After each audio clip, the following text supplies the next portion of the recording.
Xin chào mọi người, chào mừng mọi người đã trở lại với sự có ích của Nam. Hôm nay thì chúng ta sẽ làm 4 chiếc bánh bento cake với tạo hình là những nhân vật trong cái trò chơi con mực rất là nổi tiếng dạo gần đây. Những chiếc bánh này thì nó chỉ có size 7cm thôi và nó là những lớp bánh cà phê xen lẫn với cả lớp kem Dangola ấy, ngon cực. Thế nên mọi người hãy cùng làm với tôi nha. Đầu tiên thì như mọi khi chúng ta sẽ đi làm phần bạt bánh trước nha. Lần đầu tiên mà mình biết đến Dangola thì không thông qua cái trò chơi con mực này đâu, mà thông qua cái trend từ năm ngoái ấy. Cái trend mà kiểu đánh bông cà phê 1000 lần để mà nó nổi bọt xong rồi cho lên sữa ấy. Cái đấy uống cũng ngon thật sự. Thế nên hôm nay thì mình sẽ lấy cảm hứng từ cái đấy và tạo ra một chiếc bánh vị cà phê như thế này nhá. Thì chắc là sẽ hợp với cả vị Dangola nhỉ. Sau khi mà trộn trứng với cả bột mì cho đến khi không còn lại được cái cặn bột nào nữa thì mình sẽ tiến hành đánh bông lòng trắng trứng cho đến khi nó đạt được trạng thái bông cứng nhá. Lần lượt cho phần đường vào chia làm 3 lần. Sau khi mà đường được cho vào lòng trắng trứng thì các phân tử của đường ấy nó sẽ kết hợp với cả nước có cho lòng trắng trứng và khiến cho lòng trắng trứng của chúng ta nhìn nó bóng và đẹp hơn như thế này. Chúng ta sẽ cần đánh bông đến chóc cứng. Các bước tiếp theo thì nếu như mọi người hay coi video của mình thì chắc giờ cũng đã thuộc lòng rồi nhỉ. Hôm nay bởi vì cái âu lòng đỏ trứng của mình ấy, nó bé quá, thế nên mình sẽ đổ lại vô luôn cái âu lòng trắng trứng và chúng ta tiếp tục phâu cho đến khi hỗn hợp nó hòa quyện thôi là được. Hôm nay bởi vì mình muốn làm 4 cái bento cake ấy, thế nên mình sẽ đổ nó ra một cái khuôn khá là to như thế này. Khuôn này thì tầm khoảng 30cm đấy. Cơ mà cái khuôn này thì mình sẽ không dùng để nướng không lò được, thế nên hôm nay thì mình sẽ nướng bằng bánh có lò nha. Nếu như mọi người muốn làm bánh không lò thì mọi người có thể tham khảo lại những video cũ của mình nha. Sau khi mà chúng ta nướng bánh xong thì mình sẽ thả bánh rơi từ khoảng 30cm xuống một vài lần để mà cho những cái hơi nóng ở bên trong bánh ấy nó được thoát ra ngay lập tức, thì bánh của chúng ta sẽ tránh được tình trạng xẹp và bị thắt eo. Lâu lắm mới nướng bánh bằng có lò ấy, cũng hồi hộp phết, cơ mà cái mùi cà phê khi mà bốc lên thì thơm thật sự. Mình sẽ để cho bánh nghỉ và trong thời gian đó thì chúng ta đi làm Dangola thôi nha. Hôm nay thì mình đã đi tìm hiểu rất là chi tiết để mà cách làm Dangola nó tử tế, không bị cháy như cái video hôm trước nữa. Ngay khi mà đường vừa mới tan hết như thế này thì mình sẽ cho một xíu phần baking soda vô và chúng ta sẽ bắt đầu trộn đều. Ở bước này thì mọi người hãy khuấy liên tục nha, để mà cho cái phần baking soda nó được hòa quyện ấy, không để tí nữa chúng ta ăn nó sẽ vị hơi bị kinh một chút đó. Sau cái thảm họa làm kẹo Dangola hôm trước thì mình cũng đã đi tìm hiểu kỹ hơn thật sự, và hóa ra Dangola ấy thì thường được gọi là một cái kẹo caramel cháy, bởi vì khi mà chúng ta đun đường không cần nước ấy thì cái caramel của chúng ta nó sẽ bốc khói hơn một chút thì vị nó cũng sẽ ngon hơn á. Và để mà cho được cái kẹo của chúng ta nó có vị thơm nhất và ngon nhất thì mọi người chỉ cho một xíu phần baking soda thôi nha. Lần đầu tiên mình làm ấy thì vẫn cho hơi nhiều, lần thứ hai thì mình sửa lại thì màu nó cũng đẹp hơn này và vị nó cũng ngon hơn thật. Mình để tầm 10 phút cho phần Dangola này cứng lại và sau đó thì mình sẽ cho nó vô một cái máy xay để mà xay ra làm bột. Cái phần Dangola hôm nay thì mình sẽ cho thêm một chút bột ngô ấy để khi mà xay thì nó không bị cặn lại với nhau. Và cái Dangola này mùi nó cũng thơm thật sự luôn á, mùi nó đúng kiểu là một cái kiểu caramel cháy ấy. Kẹo Dangola bình thường thì hay được uống với cả sữa tươi ấy, thì nó sẽ ngon. Hôm nay thì chúng ta trộn bột Dangola với cả kem tươi thì vị của nó chắc cũng sẽ ngon lắm nhỉ. Mọi người cũng có thể cho thêm một chút muối xíu từ khoảng 1-2 gram ấy, thì chúng ta sẽ làm cho cái vị caramel của chúng ta nó đậm đặc hơn và nó không bị ngọt quá mức. Mình sẽ tiếp tục đánh bông hỗn hợp này cho đến khi nó đạt được trạng thái bông cứng như thế này. Nhấc cái que lên thì phần kem không di chuyển quá nhiều nữa. Dùng một cái khuôn 7cm để mà cắt đi cái phần bánh lúc đầu. Phần bánh này thì lúc này đã nguội lại nha. Và hôm nay thì chúng ta sẽ đủ phần bánh để mà tạo ra được khoảng 4 cái. Tất nhiên thì không phải tất cả các miếng đều lành lặn rồi. Miếng cuối cùng thì mình ghép lại từ những cái mảnh vụn ấy.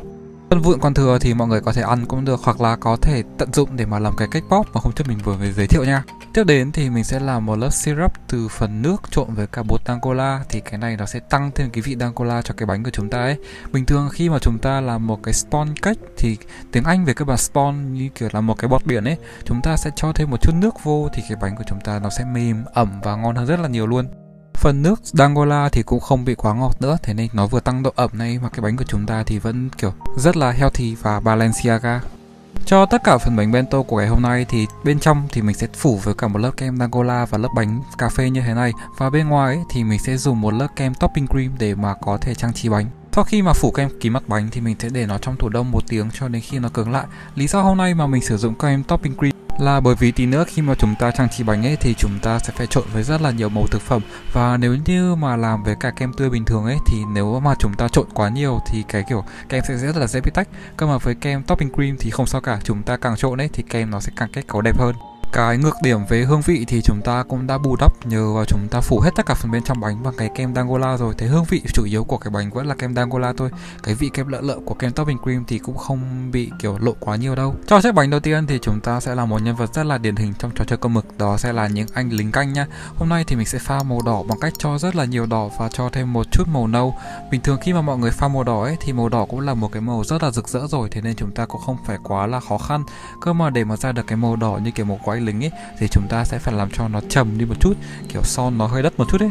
Khi mà đã trà làng xong thì mình sẽ vẽ một cái vòng tròn màu đen như thế này, và sau đó thì chúng ta cứ nguệch ngoạc thôi, dùng một cái bay để mà có thể gạt dễ hơn. Nếu như mọi người không có cái bay thì mọi người có thể lấy một cái tấm mica mà nó cứng một chút ấy thì chúng ta cũng dùng được nhá. Cho phần kem màu đen vô một cái túi bắt kem và sau đó thì mình sẽ vẽ hai cái đường như thế này thì tạo ra như kiểu cái mặt nạ của người ta ấy. Tất cả những cái phần bánh ngày hôm nay ấy, thì mình đã xem trên một tài khoản Instagram và sau đó thì mình chỉ bắt chước lại thôi nha, mình không hề sáng tạo cái này đâu nha. Thêm một chút màu trắng qua như thế là chúng ta đã xong cái bánh đầu tiên rồi. Cái bánh này nhìn cưng nhất luôn đấy, và kiểu nhìn một phát là mọi người sẽ nhận ra đây là cái trò chơi con mực luôn á. Bánh vào một chiếc hộp bento đã đựng giấy nến. Cho phần tiếp theo thì chúng ta sẽ làm con búp bê nha.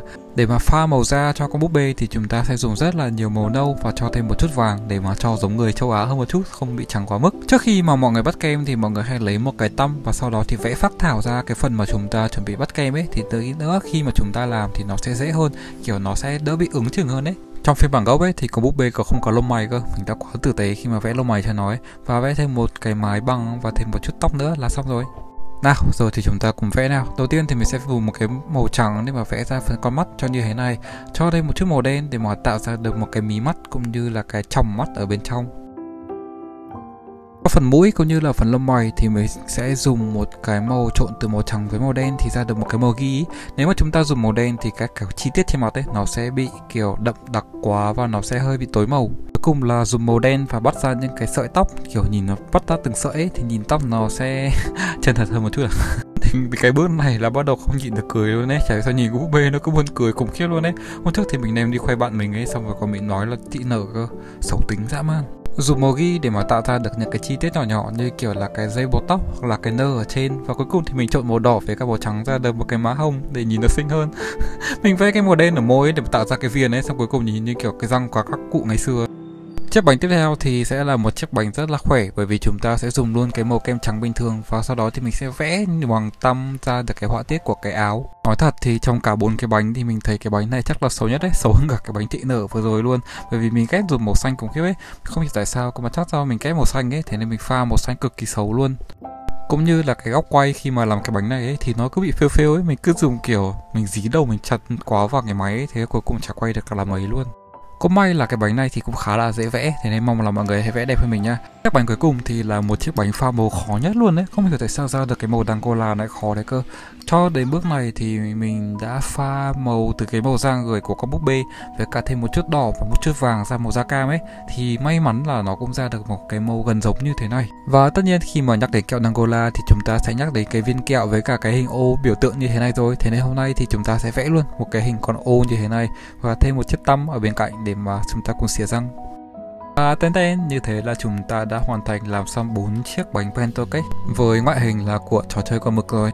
Giờ thì chúng ta cùng ăn thử thôi nha. Lúc mà cắt cái này cảm giác như kiểu mình đang giết người ấy. Đáng sợ ấy chứ.